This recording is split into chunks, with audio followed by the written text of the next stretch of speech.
свободного украинского Крыма, который мы обязательно вернем себе и нашим детям.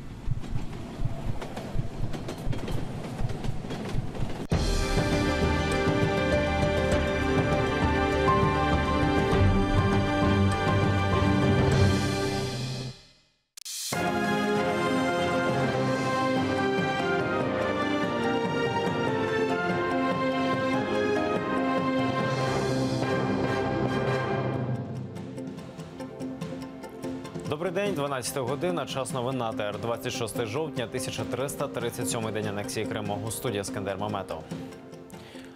Вже сьогодні Ільмі Умеров і Ахтем Чийгоз о 15-й годині вилетять з Анкари у Стамбул, а вже звідти направляться у Київ. Напередодні в Анкарі вони пройшли медобстеження. У ці хвилини у посольстві України у Туреччині має розпочатися неофіційна зустріч звільнених заступників голови Меджлісу Умерова та Чийгоза із послом України Андрієм Сибігою.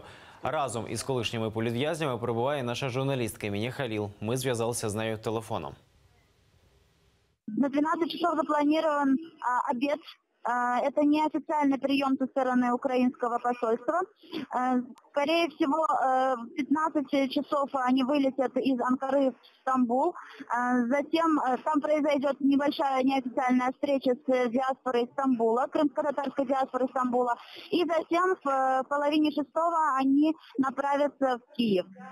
Состояние здоровья Ильми Умерова хорошее. Врачи сказали, что у Ильми Умерова состояние стабильное. Ему подобрали в короткие сроки лекарства, аналоги его лекарств, и он себя чувствует хорошо. Наша журналістка Емінє Халіл раніше поспілкувалася із заступником голови Меджліса, колишніми обранцями Кремля Ільмі Умеровим та Ахтемом Чийгозом. Вони розповіли про те, як відбувалося їхнє звільнення та про свої плани на майбутнє. Несколько дней проведу в Киеве и уеду домой в Крым. Но меня никто не предупреждал о том, что я лишен возможности въезжать в Крым. Оснований для того, чтобы не ехать домой, у меня никаких нет. Я думал, меня везут в Сибирь, был готов. Но как только мы начали пролетать над морем, я понял, что мы летим в Турцию. Это событие стало символическим для нашего народа. Турция вместе с президентом Украины решили этот вопрос. Я думаю, я специально поеду в Крым. Напередодні звільнення заступника голови Меджлісу зустрілися із українським послом, членами правління кримсько-татарської спільноти Анкари. Усі вони вдячні турецькому президентові. Саме завдяки наполегливій роботі Реджеп Таййипа Ердогана це звільнення стало можливим. Звісно, звільнення двох кримських татар вселило нам нові надії. І в Криму, і в Туреччині народ щасливий з цього приводу. Однак, з іншого боку, це означає, що ще двоє наших героїв вигнані з Криму. Це свого роду депортація. Потрібно поглянути на це іще й з цього боку.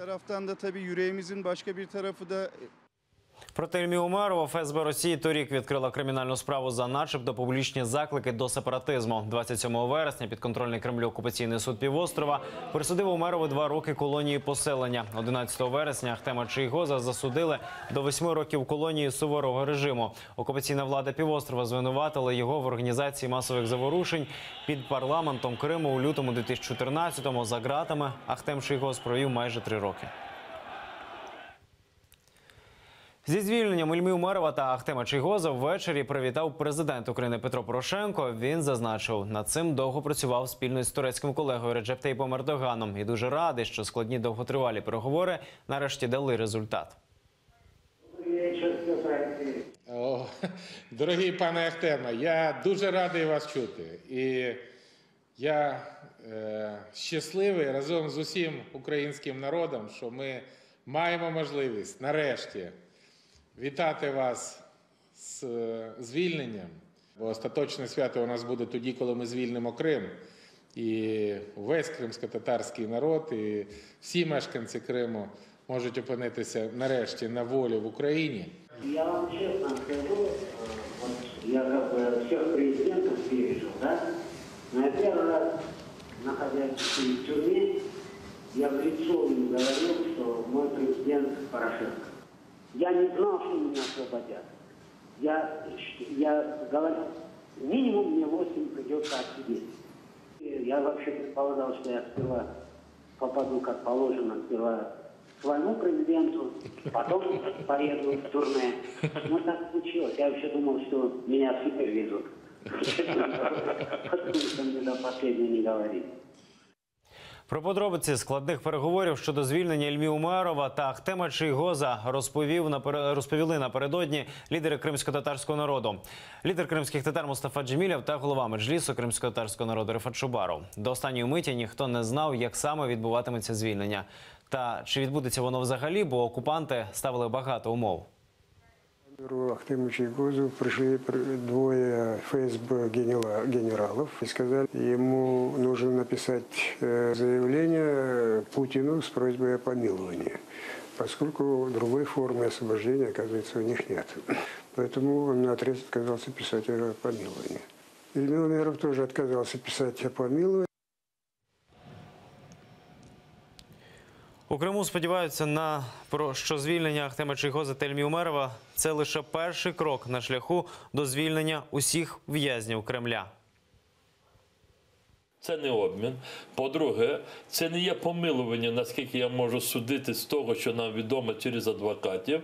Це є просто скасування карних справ.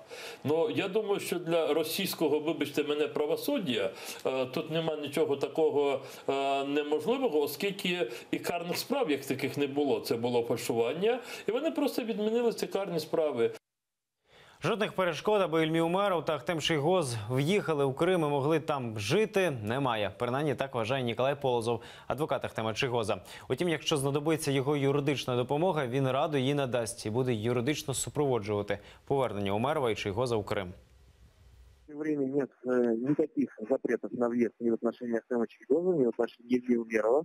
Что касается фактической стороны, конечно, опасность, что такой запрет может быть вынесен, она потенциально есть, но на текущий момент такого запрета нет. Поэтому если они изъявляют желание приехать в Крым, то никто им препятствовать не вправе. Проживать, естественно. Если уехали, значит, могут и проживать.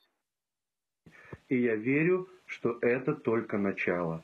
И все заложники Кремля будут в итоге освобождены. І саме про це найближчим часом говоритиме з Куртом Волкером Петро Порошенко. Про це розповіла журналістка Марина Геращенко, перший заступник голови Верховної Ради України. Питання звільнення інших українських заручників мають підняти на найближчій зустрічі президента України із спецпредставником Держдепу США в Україні.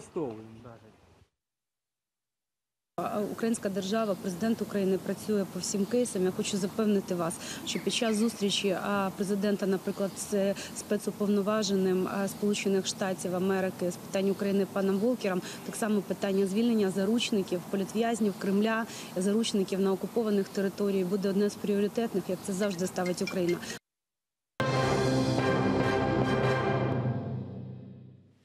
Двоє загиблих, троє поранених у Києві. Теракт. Напередодні ввечері намагалися убити народного депутата, колишнього командира добровольчого батальйону Азову Ігоря Мосійчука. Вибуховий пристрій дистанційно підірвали поблизу депутатського авто. Охоронець політика, боєць одного із спецполків МВС, загинув на місці. Особу ще однієї жертви не розголошують. Сам Мосійчук з осколковими пораненнями перебуває у лікарні. Бомба для депутата. Вчора увечері вибухом поблизу одного із телеканалів поранило 5 людей. На цей момент відомо, що серед них були Ігор Мосійчук, народний депутат, член Радикальної партії, його охоронець та політолог Віталій Бала.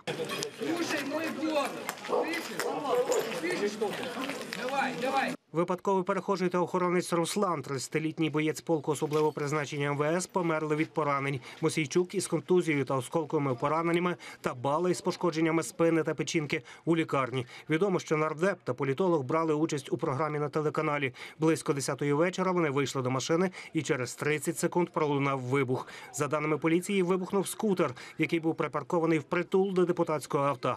Радник міністра внутрішніх справ Зорян Шкіряк заявив, що це був вибуховий пристрій спрямованої дії еквівалентом до кілограма тротилу. Бомбу підірвали дистанційно. Підтверджено загибель 2 людей.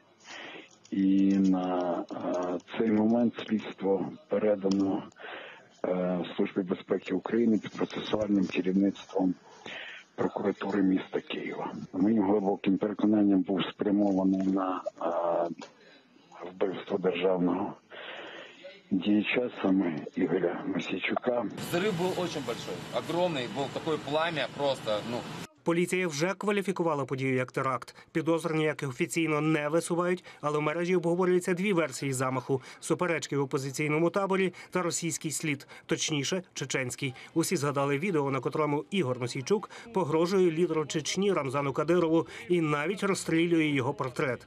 Ми допоможемо нашим братам звільнити Ічкерію від таких собак, як ти. Слава Україні! Слава вільній Ічкерії! І через кілька годин жорстка відповідь Кадирова. Он будет прощения просить, или мы по заслугам его накажем. Сам себя выстрелил, знаешь, и попадет, знаешь, в точку, знаешь, и мы не промахиваемся, мы стреляем точно. Зараз депутат у шпиталі. Медики переконують, що його життю нічого не загрожує. Свідки розповідають, Мосійчук постраждав найменше. Ви узнали Мосійчука, кстати? А что, Мосійчук? Я не видел здесь Мосійчука. Здесь не нужно делать пиар для Мосійчука, его здесь не было вообще. Сам Мосійчук на своїй сторінці у Фейсбук заявив, замовники замаху сидять у Москві, виконавці у Києві. Поки невідома особа ще однієї людини, яка була поблизу у момент вибуху. Наймовірніше, це випадковий перехожий, але про ступінь його поранень не повідомляють ні поліція, ні медики. Костянтин Тарсяний, Заман, АТР. У клініці, в якій перебуває Ігор Мосійчук, від ранку чергує наша журналістка Вікторія Аблязова. Вона з нами на прямому зв'язку. Віко, розкажи, що тобі відомо і чи став відомий стан здоров'я Ігоря Мосійчука?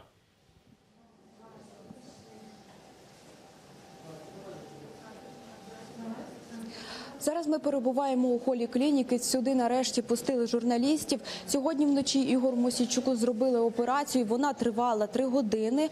Про стан Ігоря Мосійчука нам розповів Ігор Конівець, завідувач стаціонарного відділення клініки. Пропоную послухати. Внутрішні органи залишились більш-менш, але більше на всього постраждали та кінцівки, верхня, нижня. М'які тканини верхні і нижні. Перелом є кістки справа, відкритий. Він знаходиться в палаті інтенсивної терапії, в реанімації.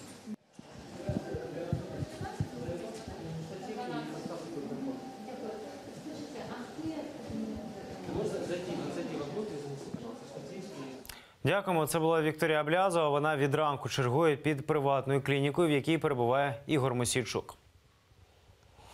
Кількість жертв жахливої ДТП у Харкові збільшилася. Кілька годин тому у лікарні померла Діана Берченко. Їй було всього 20.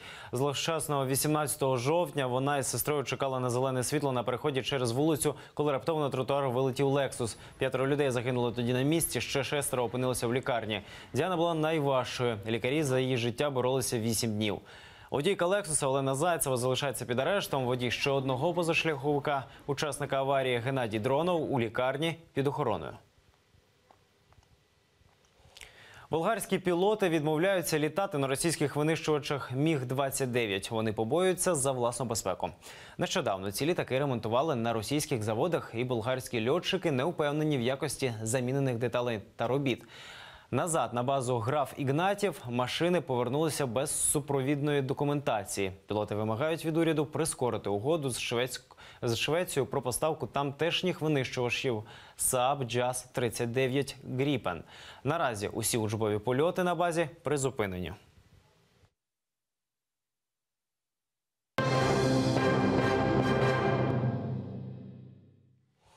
Малі пенсії змусили тисячі боснійців заблокувати державні установи. Пенсіонери скаржаться, пенсії в них не дотягують й до 200 євро. Це в 2 рази менше за мінімальні зарплати в країнах ЄС. Тож літні люди прийшли у центр Сараєво, аби висловити своє обурення. Вони вимагають від уряду негайно збільшити пенсійні видатки. Це був перший подібний багатотисячний протест. Якщо урядовці до літніх людей не дослухаються, пенсіонери обіцяють влаштувати нові протести. Щоправда, мітинги тоді кількома годинами не обмежаться. Наразі це всі новини. Аби знати більше, дивіться наступний випуск «Заман» о 1-й годині дня. Передбайте підписку на наш телеканал на сайті АТР і отримайте доступ до архіву першого кримсько-татарського. Будьте з нами, ваша підтримка важлива для нас.